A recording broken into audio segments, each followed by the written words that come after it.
Hi, my name is Frederick and welcome to another Maya to Blender tip video. This time I will be talking about light linking. Well, Blender doesn't have it, so this is a really short video. I hope you liked it. Oh, wait a minute. So light linking is a feature that belongs to a render engine. And the main render engine of Blender is Cycles. And unfortunately, Cycles doesn't really support light linking yet.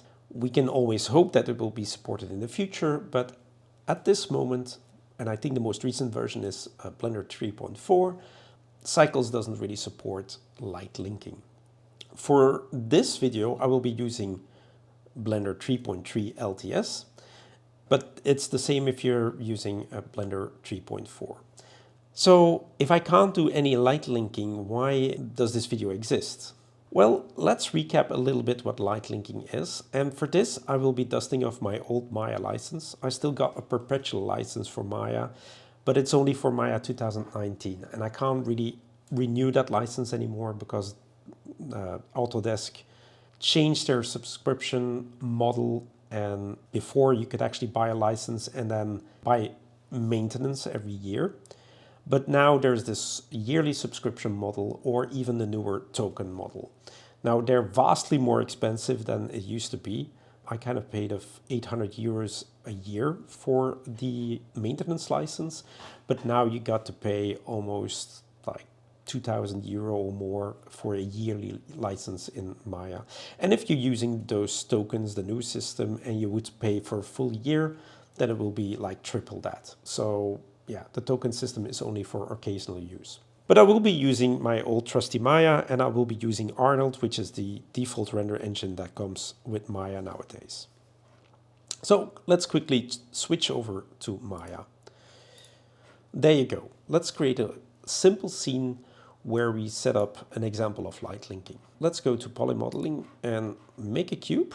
Let's zoom in a little bit, put the cube aside, and duplicate that cube and put it to the other side. There you go. Let's name this correctly. That makes it easier later on. So let's call this cube left and let's call this cube right. And then we need to create some lights. I'm going to use simple point lights. There you go. I'm going to put one here. I'm going to quickly check if it's far enough because I want to demonstrate something with it. I'm going to put it a little bit lower and then I'm going to make a second one. And I'm going to call this light red. And I'm going to call this one light green. Okay, let's quickly go into the light editor and let's change the color of this one to green and the intensity to 100. Grab the other light, create a red light here and also put it to 100. So when we render with Arnold, you're going to see that this is, let's put this one up here a little bit higher so the cubes are really looking like cubes. There you go. That makes a little bit more sense. So when rendering this, you can see that red and green light are going to mix and they're going to make a yellow surface. Now the top is green because only the green light is high enough to illuminate the top side of the cubes. But you're going to see that this side of the cube is basically not directly illuminated by the lights. So the lights are on the side of the cube. So this is actually a bounce from this cube over here. And since that it's also a light that is combined, it's also going to bounce back some yellow light. And you see that it's quite noisy and that the reason is because it's bouncing basically. So what is light linking? So in Maya it's really simple. You can go to the relationship editors and let's use the light centric one. That's the easiest one. Let's select the red light and then uncheck the cube left. Now you're going to see that the left cube doesn't have the right light anymore and the bounce light is going to be green because the only light that is illuminating this side of the cube is going to be the green light, and it bounces back to this side of the cube as a green reflection. This means that you can assign lights to affect geometry in your scene, and although it isn't physically correct, it gives an artist quite a bit of freedom on how to combine light-specific things.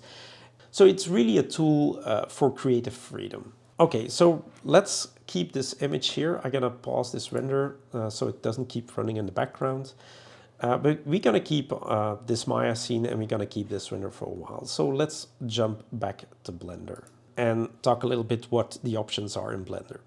So you got a couple of render engines that do support light linking, but unfortunately they're paid options, and at the moment I don't have the resources to actually just buy them for demonstrating it in this video. But there's two big render engines that are used industry-wide and do support light linking.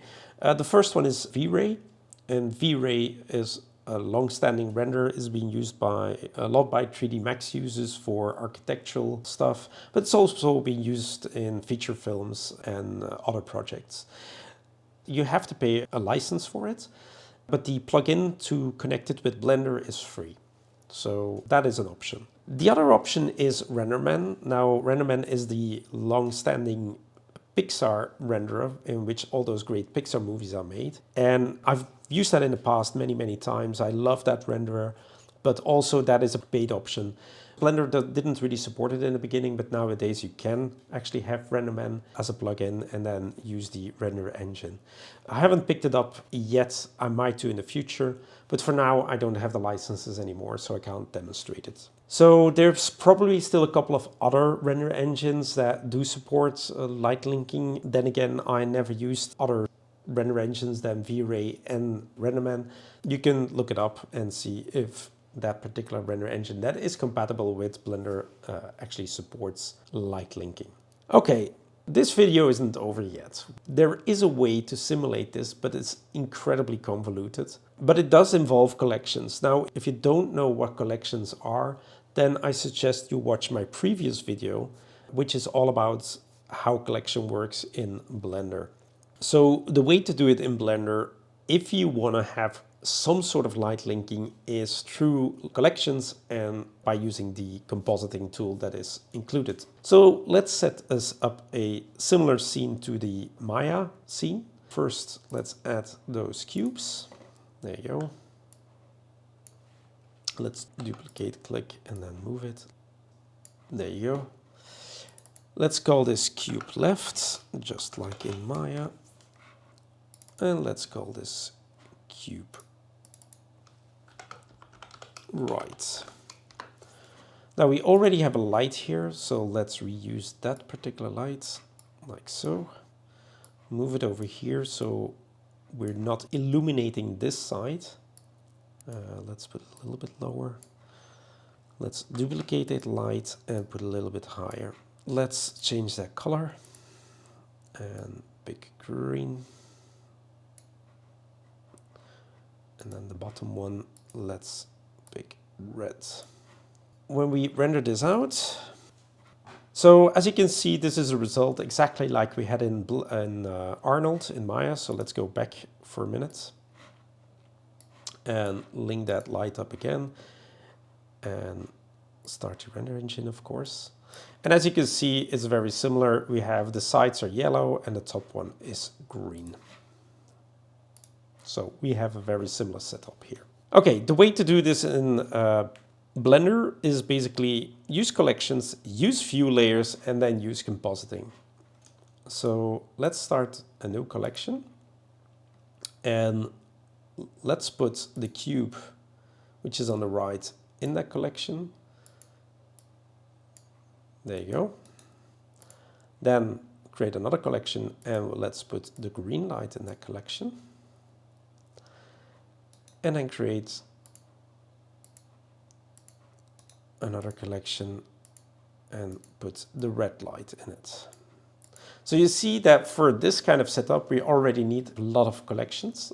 Let's use the main view layer as the default one. So we're going to create some more view layers. We're going to create a new one here that we're going to call red light.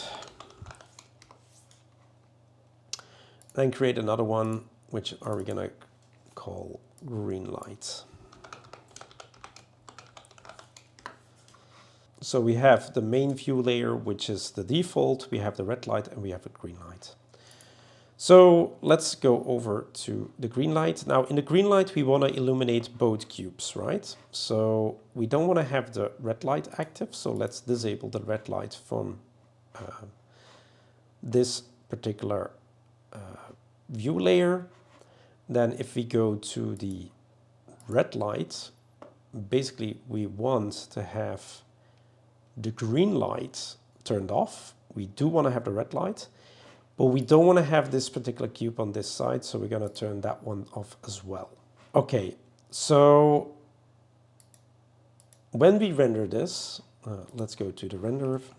When we render this, you're going to see it's going to render out a main pass, it's going to render out the red pass, and it's going to render out the green pass or the green light. Now, if we're going to look in the separate layers here, we can do the red light, we can do the green light. In the view layer, we can actually see the combined version of the two lights. So let's say we want to recreate exactly what we do here. So in this case, we took the cube left. I'm going to re-render this for a minute. So what we want is to have a green side here, but only yellow on this side. Okay. So we have to go to compositing, and I'm going to use nodes, duplicate this 3 times.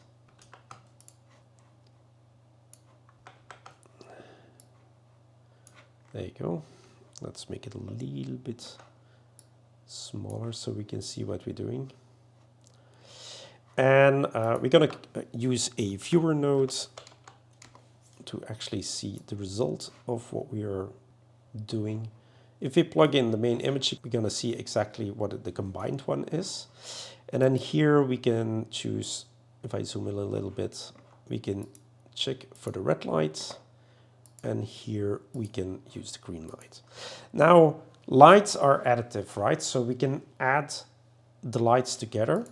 We do this by using a mix node. I'm going to zoom in so you can see better what I'm doing. So a mix node, but we're going to add the results. So this one goes over here, like so. And this one goes over here. And when we connect that up to the viewer node, you're going to see you get the kind of the result that we want, but you're going to see that the left-hand cube is kind of transparent. So basically the alpha channels didn't get added up correctly, right? So we're going to do the same thing for the alpha channels.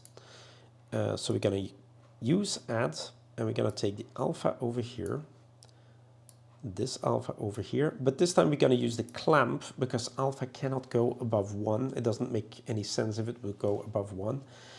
Now we're going to use a set alpha node, and we're going to replace the alpha, replace the alpha, put the image in here, put the alpha in there. And now when we connect this up, you're going to see that we have a correct alpha for the left-hand cube as well. So the reason why this particular cube on the left-hand side was only semi-transparent is because the right-hand cube is, well, we have 2 times the alpha correctly. And on the left-hand cube, there was only an alpha channel for the green light and not for the red one. So in the end, we can actually come to the same result and do some light linking this way. But as you have noticed, this is rather a convoluted way of doing this, because to recap, you first have to make a lot of connections. So if you want to do a lot of light linking, this is going to get complicated fast. You can, well, set up all these view layers for that. It does need to render every single view layer separately. So that is a lot more render time. And you have to set up a composite that actually combines all the images again. So for something that did take me like maybe 2 minutes or 2 or 3 minutes in Maya with Arnold, Did take me like 5 to 6 minutes in Blender, and this is only a very simple scene. Imagine if you have a complex lighting scene with like 20-30 lights in it, which is definitely not unheard of if you're working on an animation project.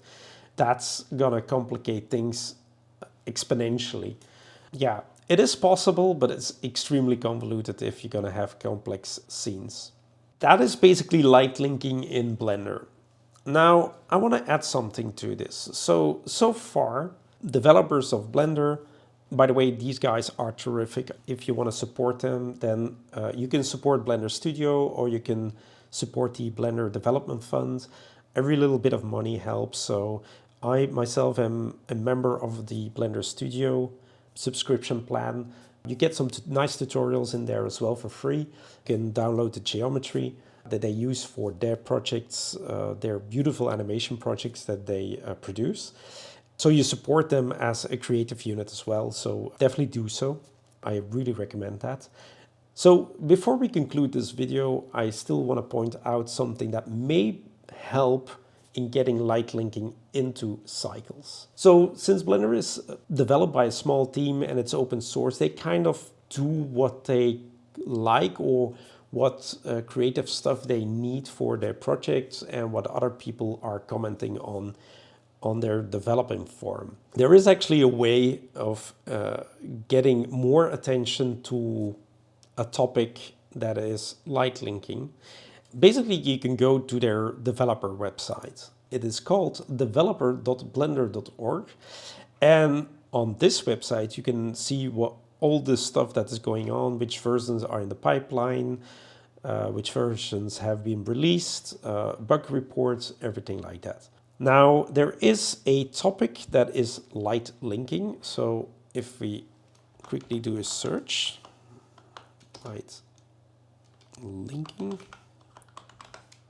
you're going to see that there is the T68915 task that is been spent on light linking. Here you see what people actually are contributing in comments, and people are suggesting stuff and trying to help the developers basically what to do or how to implement it. As you also can see, there's a list of tokens, and this is kind of like an appreciation token that you give the developers to say like, hey, I find this topic important.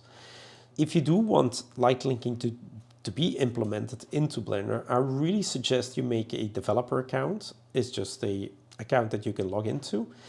So in this bunch of tokens, and my own token is in there as well, you kind of show the appreciation to the developers to develop this particular topic. And the peculiar thing is, though, if you go back to the main site and go for more applications and go then to tokens and go to the leaderboard, you're going to see that light linking is actually the topic with the most tokens awarded. People really want light linking into Blender.